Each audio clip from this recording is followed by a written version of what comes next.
Naked Lunch by William S. Burroughs. Characters, Summary, Analysis. Hello and welcome to the discourse. Naked Lunch was the second published novel by William S. Burroughs that was published in 1959. In his first novel Junkie, 1953, Burroughs introduced the character William Lee. The character of William Lee was closely based on William S. Burroughs himself and may be called an alter ego of Burroughs. He continued with the same character, expressing some more experiences of himself in his second novel Naked Lunch. When first published, the novel faced bans as it was subject to various obscenity trials in the United States. The novel is disturbing, ambiguous, and controversial. The novel is narrated by one of the central characters, a drug addict named William Lee. While taking various drugs, Lee leaves the United States and travels to fictional cities where he becomes involved in their politics, homosexual scene, and drug culture. The novel is a non-linear narrative without a clear plot. William Burroughs experimented with the cut-up, fold-in technique of writing that he continued with the other three novels of the Nova series. The Naked Lunch attained huge success and is termed as one of the best examples of beat literature and the beat generation. In Naked Lunch and the three sequel novels of the Nova series, The Soft Machine, Nova Express, and The Ticket That Exploded, Burroughs created an intricate and horrible allegory of human greed, corruption, and debasement that can be compared with the dystopian works like Aldous Huxley's Brave New World 1932 and George Orwell's 1984 1949. The title Naked Lunch. The term naked refers to the ability to perceive reality in its natural form, which can be obtained by eliminating confusion. That confusion is regarded as a result of artificial social boundaries. Burroughs challenges contemporary repression by addressing the reader directly and thereby confronting him with the excessive use of drugs which the author embeds in a surrealistic narrative. By emphasizing the sharp contrast between individual concepts of freedom and social conventions, Burroughs shows the reader what is on the end of every fork. Allen Ginsberg, a friend of Burroughs, said that the title relates to the nakedness of seeing, to being able to see clearly without any confusing disguises, to see through the disguise. Characters of Naked Lunch. William Lee is the main character of the novel. Lee is a morphine and heroin addict who experiments with various other drugs. He is married and a father of two kids, but he hardly cares for his family that left him in the previous novel Junkie. Dr. Banway is a discredited surgeon who continues to practice medicine in increasingly disreputable circumstances, which doesn't seem to bother Banway because of his highly flexible ethics. Banway introduces Lee to a free welfare state named Freeland. AJ is an agent of Islam Inc. who works under the guise of a fun-loving international playboy. He commits disruptive and dangerous acts under the guise of a harmless pranking, sowing chaos wherever he goes. Hassan is another agent of Islam Inc., also known as Salvador Hassan O'Leary. He began as a hustler and rose to become a prominent international merchant in drugs and sex. Clem and Jody are operators of Islam Inc. with leanings towards Russia, and thus they commit crimes around the world while trying to demean the United States. Andrew Keefe is a novelist living in Interzone, while Arachnid is a chauffeur working in Interzone.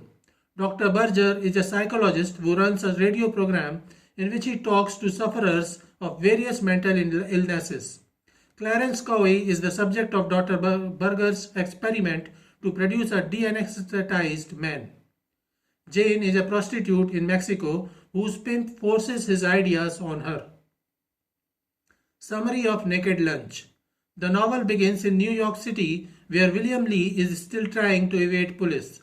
The police are seeking for illegal use of marijuana, heroin, and other drugs.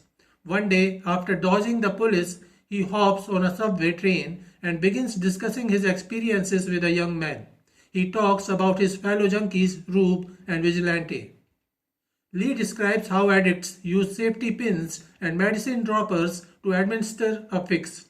After leaving the train at another station, Lee witnesses the bodily decay of other junkies who hang out in an automat, a vending machine type cafeteria. As the police pressure continues to grow, Lee decides to leave New York along with Rube and Vigilante. The narrator abandons Rube in Philadelphia while Lee goes on to Chicago, St. Louis, and Houston before buying a large quantity of heroin in New Orleans and proceeding to Mexico. In Mexico, the narrator obtains cocaine on someone else's prescription and meets a marijuana smoking pimp who mistreats his prostitute named Jane. In Mexico, he comes in contact with Dr. Banway and is assigned to work under him in a new welfare state named Freeland. Later on, Lee learns that Dr. Banway works for Islam Inc., a shadowy organization whose motives are unclear and primarily driven by individual agents. Banway runs a reconditioning center where he conducts unethical and torturous experiments on drug addicts and homosexuals. Freeland is run by a totalitarian government that controls the public through generosity. While working on their subjects, Dr. Banway and Lee are forced to flee the facility when a computer malfunction sets the inmates free and unleashes total chaos.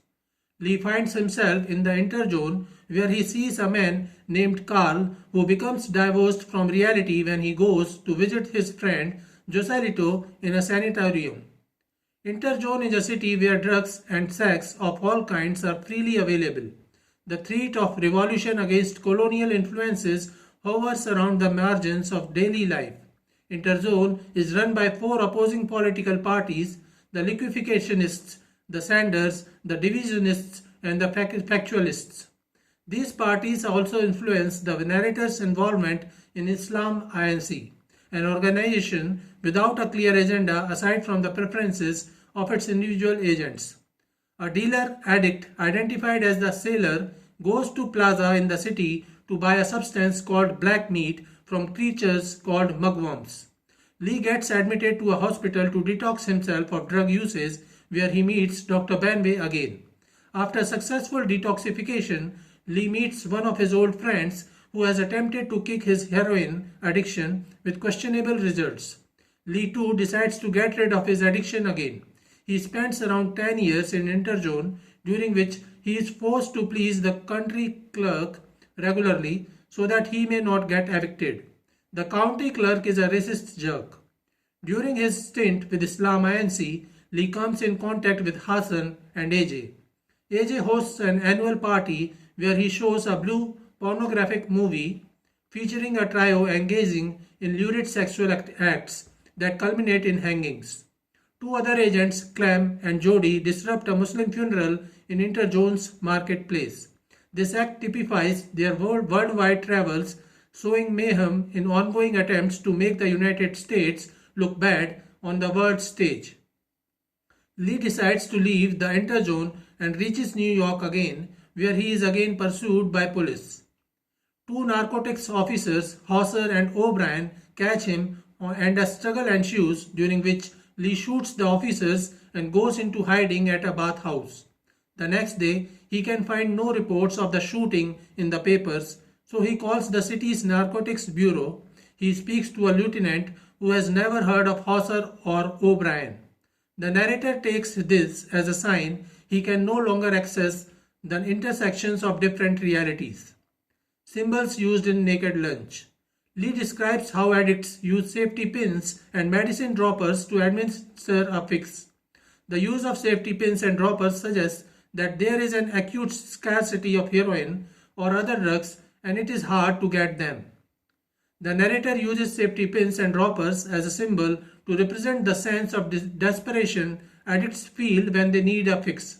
When withdrawal symptoms set in, they are willing to use any instruments available to get the drugs into their bodies. The safety pin reveals little concern for sanitation or for personal pain. The only thing that matters is the fix. The author used nooses and execution by hanging while describing two explicitly sexual scenes, one during Hassan's orgy and the other in the blue film shown by AJ. Noose was used as a symbol to suggest the hypocrisy of social authorities that would be concerned with the obscenity of the sex acts, but not the obscenity of the executions their own government sanctions. The narrator often describes garbage and naked lunch, and each time he depicts the used condoms thrown here and there. Used condoms signify the way sex is commodified among drug addicts. It is the impersonal and disposable like condoms are. They are dirtier than the rest of the garbage, containing bodily fluids that may also be diseased. They decay in these discarded containers just as the addicts' bodies are decaying containers for the drugs they take. Black meat serves as a symbol of all drugs because it is addictive, hard to get, and requires users to enter into arrangements with unsavory characters called mugwumps. So this is it for today. We will continue to discuss the history of American English literature. Please stay connected with the discourse. Thanks and regards.